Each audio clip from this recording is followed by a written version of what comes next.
पाप या पुण्य कहानी। किसी समय में चरवाहों के एक गांव में एक विशाल वृक्ष के नीचे बिल में विषधर नामक एक लंबा काला सर्प रहता था। वृक्ष गांव के एक खेत के कोने में था। वहां पर जो भी जाता विषधर उसे डस लेता और वह व्यक्ति तत्काल ही मृत्यु को प्राप्त हो जाता। सर्प के डर के कारण लोगों ने उधर जाना ही छोड़ दिया। गांव के चरवाहे लड़के जब अपनी गायों को जंगल चराने जाते तो रास्ते में वही खेत पड़ता। चरवाहे लड़के इस बात का बहुत ध्यान रखते कि वे सदैव पगडंडी पर चले और भूल कर भी उस वृक्ष के निकट न जाएं। मगर इतनी सावधानी बरतने पर भी कोई न कोई उधर चला ही जाता और काल का ग्रास बन जाता। एक दिन संध्या के समय गांव में एक सन्यासी आए। वे उसी पगडंडी से गुजर रहे थे जिससे चरवाहे गुजरते थे। संयोगवश चरवाहे लड़के जंगल से वापस लौट रहे थे। इधर सन्यासी किसी शांत स्थल की खोज में थे जहां पर बैठकर वे ईश्वर का ध्यान कर सके। तभी उनकी नज़र उसी विशाल वृक्ष पर गई जहां विषधर सर्प रहता था। सन्यासी ने चरवाहे लड़कों से पूछा, लड़कों, यह खेत किसका है? मुझे उस वृक्ष के नीचे ध्यान लगाना है। खेत मालिक नाराज तो नहीं होगा? खेत मालिक तो कुछ नहीं कहेगा बाबा। एक लड़के ने कहा, मगर आप वहां मत जाना। वहां विषधर नाम का एक लंबा काला नाग रहता है। वह अत्यधिक क्रोधी है। यदि आप वहां गए तो वह डस लेगा। ओह, यह बात है। चलो कोई बात नहीं, मैं वहां जाकर ध्यान लगा लूंगा। कहकर सन्यासी उस विशाल वृक्ष की ओर चल दिए। चलो चलो, यह बाबा अब बचेंगे नहीं। किसी लड़के का स्वर उभरा और सभी लड़के अपने अपने घर चले गए। इधर सन्यासी सर्प के बिल के पास पहुंचे ही थे कि विषधर नामक वह लंबा काला सर्प फुर्ती से बाहर आया और फन उठाकर कुपकारने लगा। सन्यासी ने तेजी से कोई मंत्र पढ़ा और अगले ही पल विषधर का सिर झुकता चला गया। वह निढाल होकर जमीन पर लेट गया। सन्यासी ने कहा, देखो, मैं ईश्वर का ध्यान करूंगा, तुम विघ्न मत डालना, समझे? कहकर सन्यासी वही वृक्ष के पास ध्यान में लीन हो गए और सर्प वही पड़ा रहा। धीरे धीरे मंत्रोच्चारण करते हुए सन्यासी की आंखें मुद गईं, उनका संबंध दुनिया से टूट गया और सीधे ईश्वर से जाकर जुड़ गया। और कई घंटे बाद जब सन्यासी की आंखें खुली तो उन्होंने देखा कि विषधर उसी तरह निढाल सा जमीन पर पड़ा है। उन्होंने मुस्कुराकर सर्प से पूछा, तुम अभी यहीं हो? जी महाराज, सर्प ने जवाब दिया। तुम सुधर क्यों नहीं जाते? तुम जानते हो कि तुम्हारे जहरीले डस से लोगों की मृत्यु हो जाती है। सन्यासी ने विनम्रता से कहा, मैं खुद यही चाहता हूँ महाराज कि मैं सुधर जाऊं, मगर क्या कहूँ, मुझे आदत सी पड़ गई है। विषधर बोला, मैं तुम्हें एक ऐसा मंत्र दूंगा जिसके जाप से तुम्हारा स्वभाव नम्र हो जाएगा। ठीक है महाराज।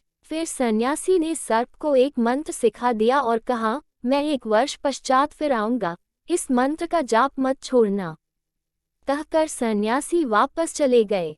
जब वे वापस लौट रहे थे तो रास्ते में उन्हें चरवाहे लड़के मिले।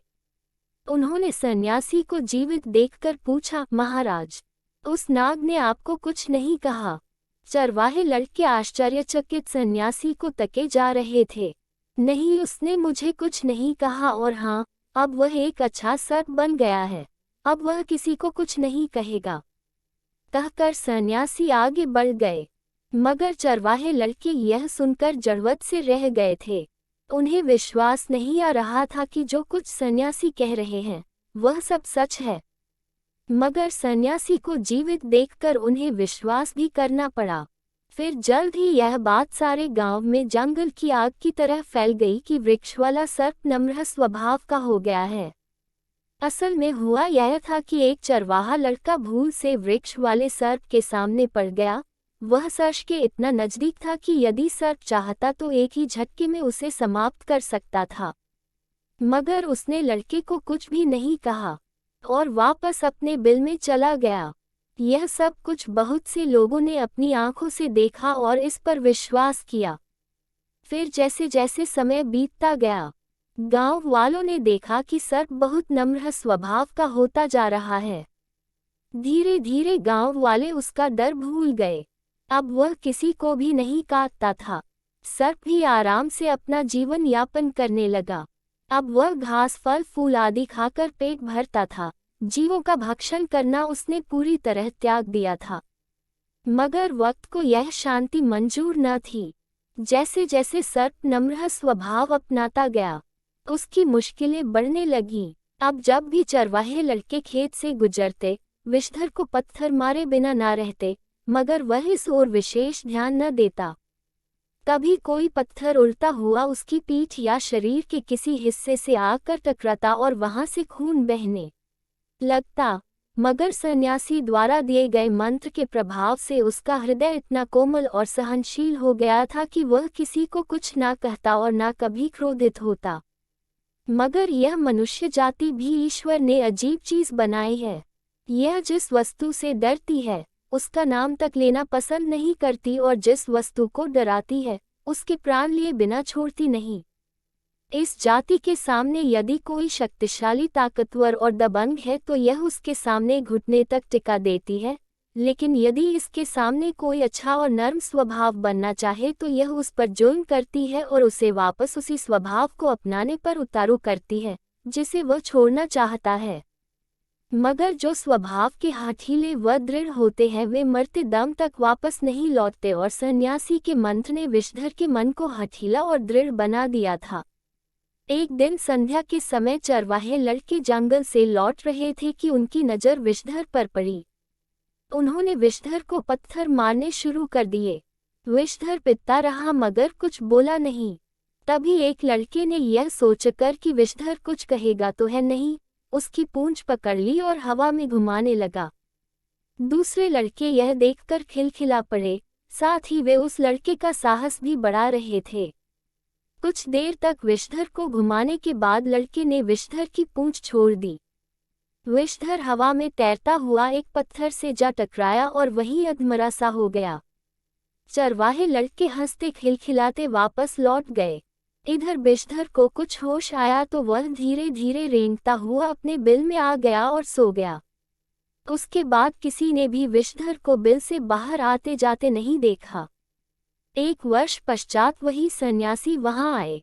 वे विषधर के बिल के पास पहुंचे और विषधर को आवाज लगाई, विषधर देखो मैं आया हूं।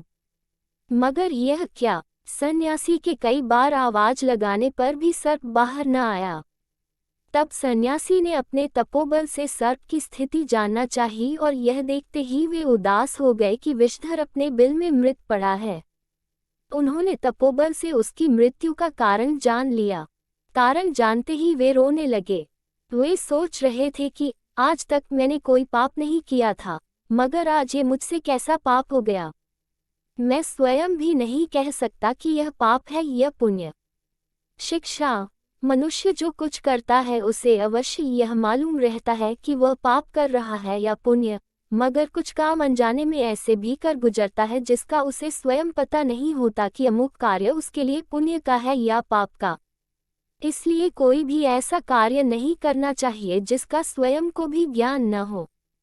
प्लीज वीडियो पसंद आए तो लाइक और चैनल पर पहली बार आए तो सब्सक्राइब, कमेंट और अपने दोस्तों के साथ शेयर करना मत भूलना।